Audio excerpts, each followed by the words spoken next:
Bismillahirrahmanirrahim.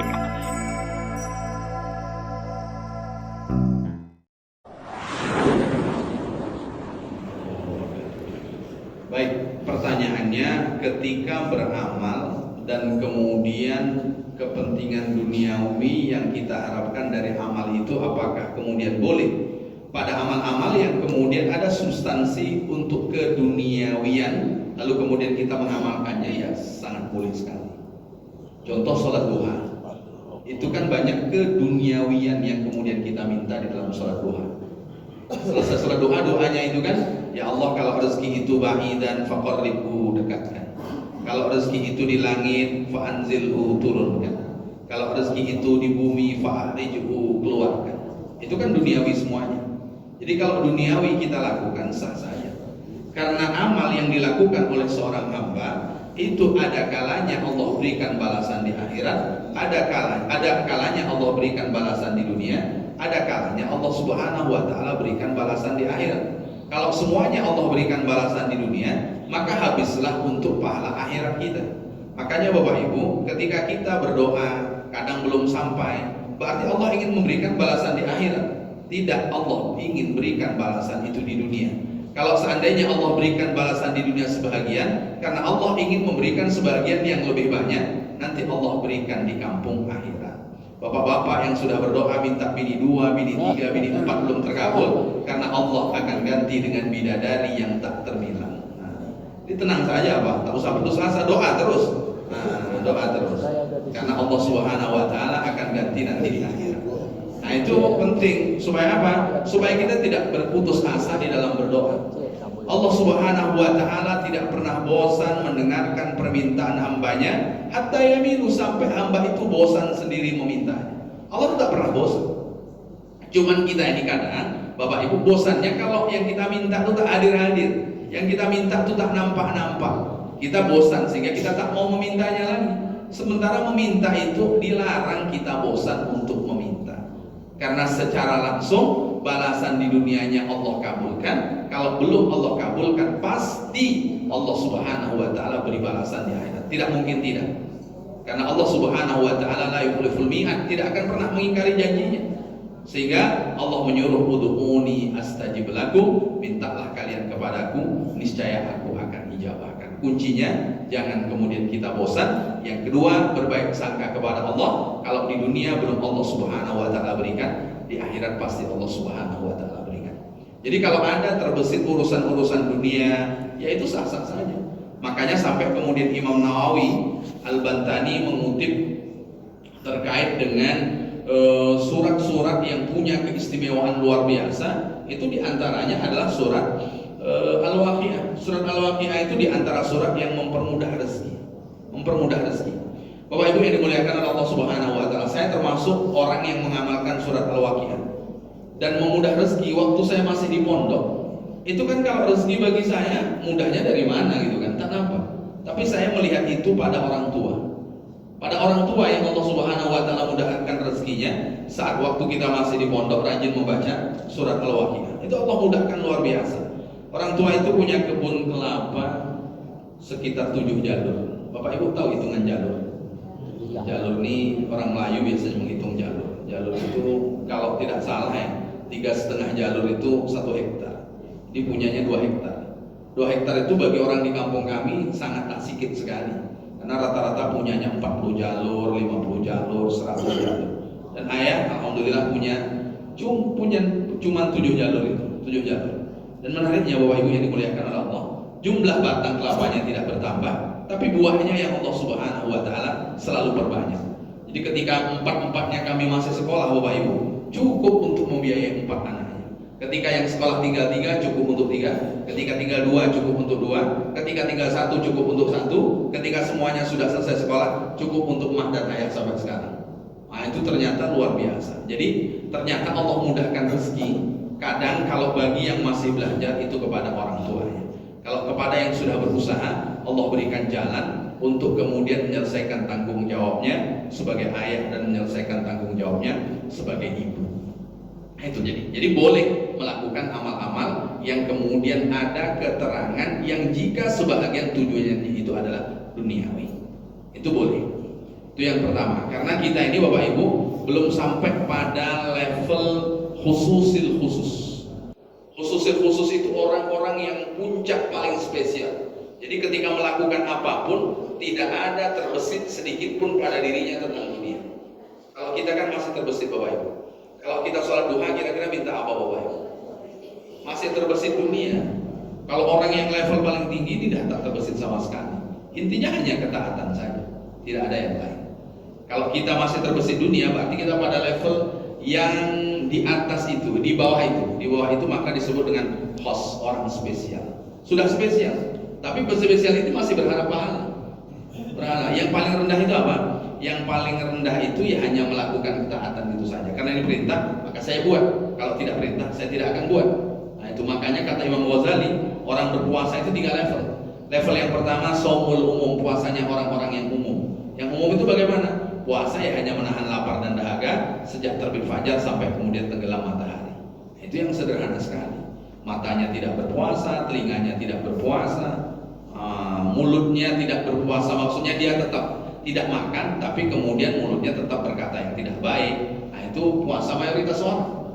Maka naik level yang berikutnya, shaumul khusus, puasanya orang-orang yang khusus. Itu levelnya masih mengharapkan pahala, tapi ditambah mulutnya berpuasa dari perkataan tidak baik, telinganya berpuasa dari mendengarkan tidak baik, dan kemudian seterusnya. Yang paling tinggi lagi adalah shaumul khusus, puasanya orang yang paling super spesial, dan ini dia tidak bercerita pahala lagi saat melakukan amal.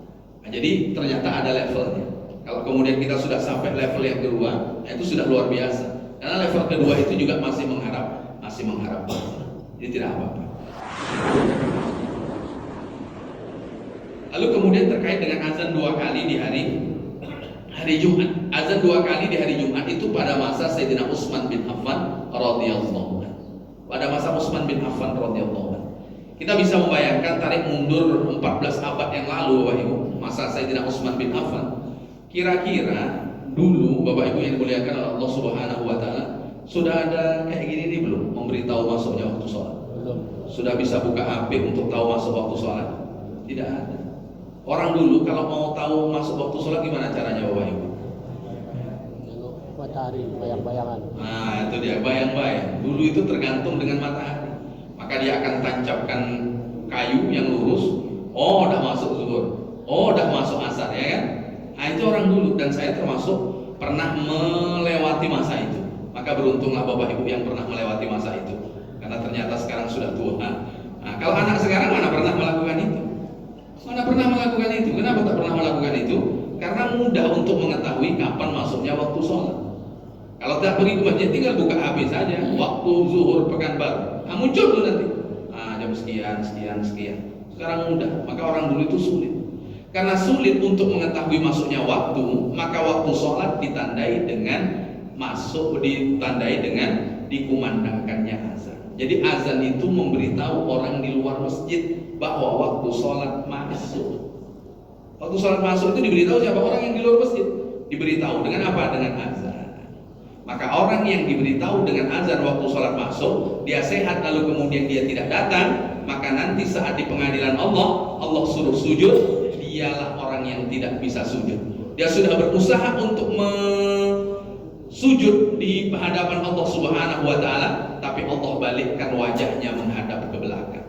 Nah, itulah di antara orang yang ketika diseru oleh Allah Subhanahu wa taala waktu saya untuk sujud, lalu kemudian dia tidak sujud. Nah, ini di antara spesialnya seruan azan itu tadi. Maka pada masa Sayyidina Utsman bin Affan, orang semakin banyak.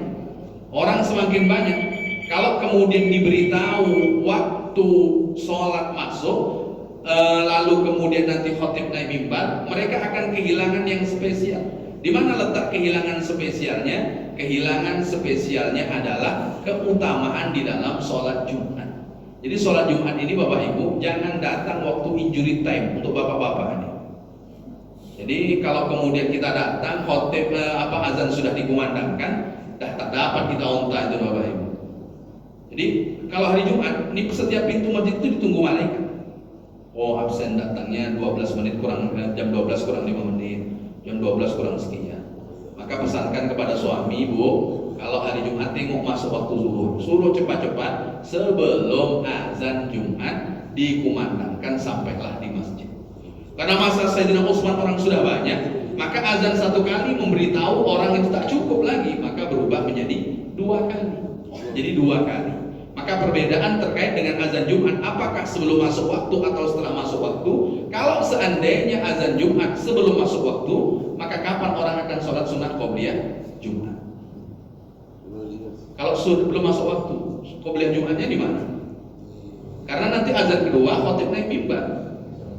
Nah, makanya ketika azan yang di hari Jumat, azan yang pertama itu ketika sudah masuk waktu, supaya dapat keutamaan sholat sunnah qobliyah Jumat. Itu yang bisa saya jawab dari pertanyaan tadi. Allahu a'lam.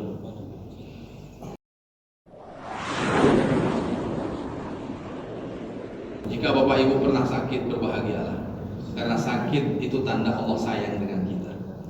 Maka orang yang sakit dia akan semakin tulus dalam memintanya, semakin tulus dalam berdoanya.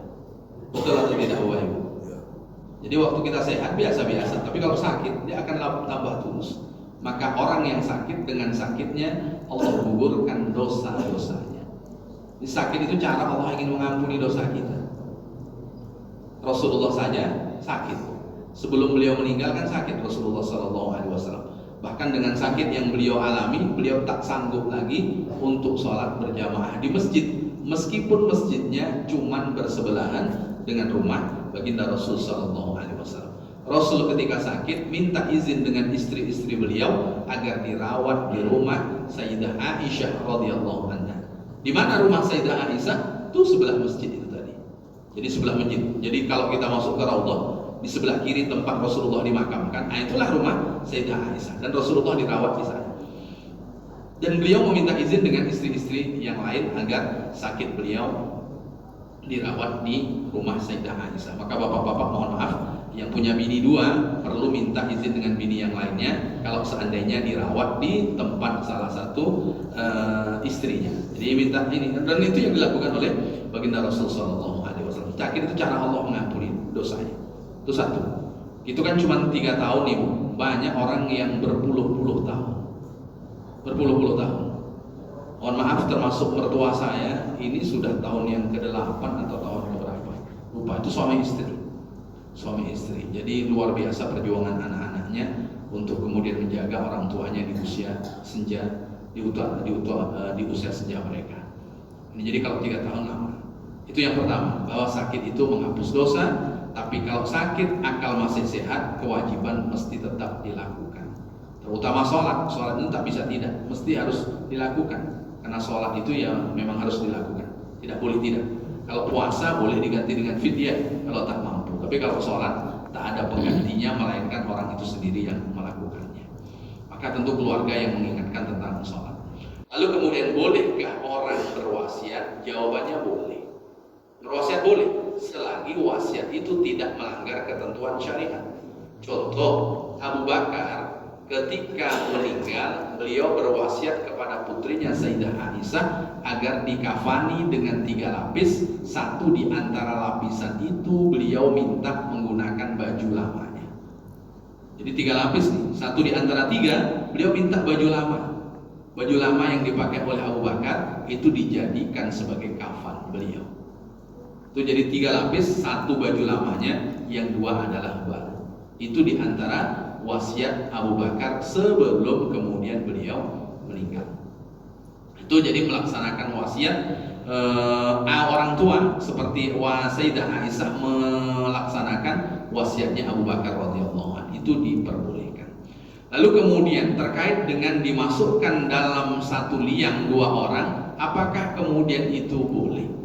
Banyak dalam kejadian peperangan itu rata-rata satu lubang itu ratusan orang.